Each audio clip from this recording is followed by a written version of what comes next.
Let's hear from the UN ambassador, Elise Stefanik, Trump administration's UN ambassador, vowing to dismantle UNRWA. And a top priority that I have worked on in Congress for years, President Trump defunded UNRWA, the pro-Hamas terrorist group that committed atrocities on October 7th. And make no mistake, hear it now, as President Trump's United States ambassador to the United Nations, we will not only defund UNRWA, we will dismantle it. Josh, our governments give millions to UNRWA despite serious doubts about what they were doing, where that money was going, Hamas's involvement. The US is finally bringing some accountability to this body and hopefully to the rest of the UN. You know, the Trump administration, the first time around, defunded UNRWA, UNESCO, multiple of these, not just anti-Semitic, but frankly, just anti-American, anti-Western civilization UN bodies there. The Biden administration with Biden and Kamala Harris, of course, then fully refunded them again. But what Elise Stefanik is saying here, she's taking it even further, Rita. She's saying that we're not merely going to defund UNRWA again. We're actually going to try to annihilate it top to bottom there.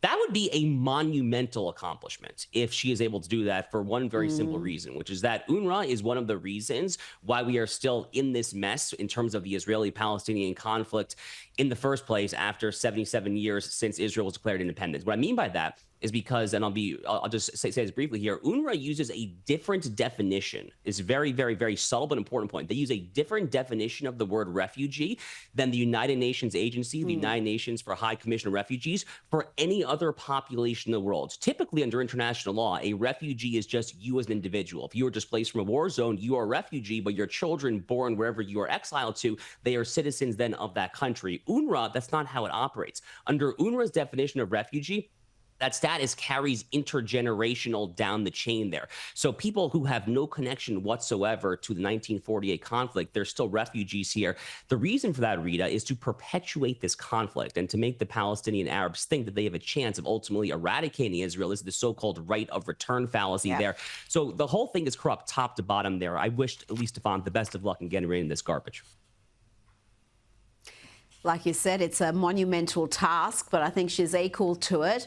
And one of the issues I've got with the UN, one of the things they rarely speak about, including the UN Human Rights Council, is the persecution of Christians. And this next story is particularly disturbing. 70 Christians have been beheaded by Islamist militants in the Democratic Republic of Congo. The 70 Christians were rounded up by these Islamist terrorists, held hostage in a small Christian church where they were tied up, and all 70 were beheaded, according to Open Doors, which monitors Christian persecution around the world. Josh, the group responsible is affiliated with Islamic State, and sadly these horrific incidents are not all that rare in parts of Africa. Open Doors reports on this on a regular basis, and it makes for absolutely horrific reading.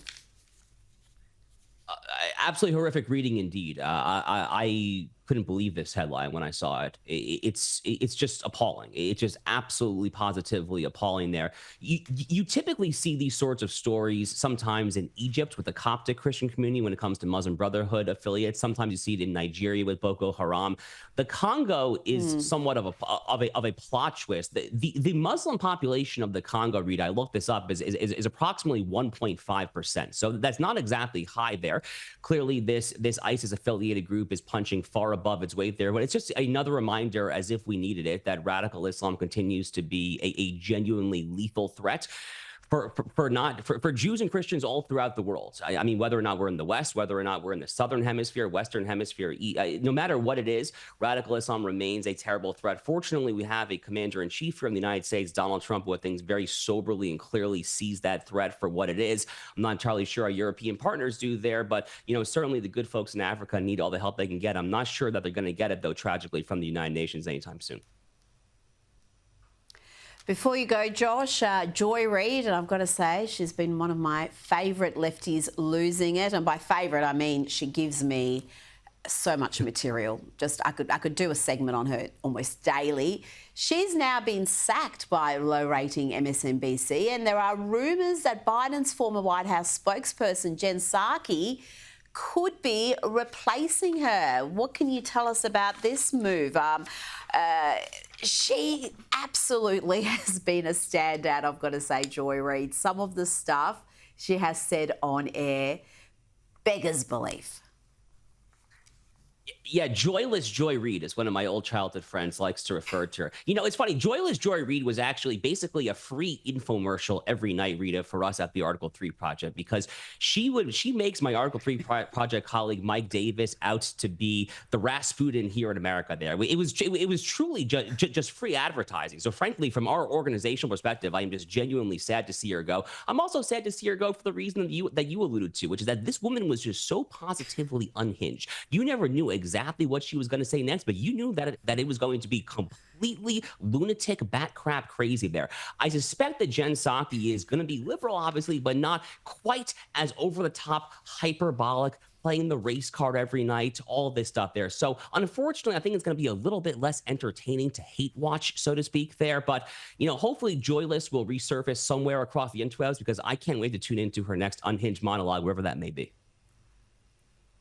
Well, I hope she saves some venom for MSNBC, particularly if they replace her with a white woman, because if you listen to Joy's monologues, that is a sign of racism, institutional racism. So I hope we're going to just get all the dirty laundry aired, everything that's been going on behind the scenes at MSNBC. I look forward to hearing about it. Josh Hammer, thanks for your time tonight. Thank you, Rita.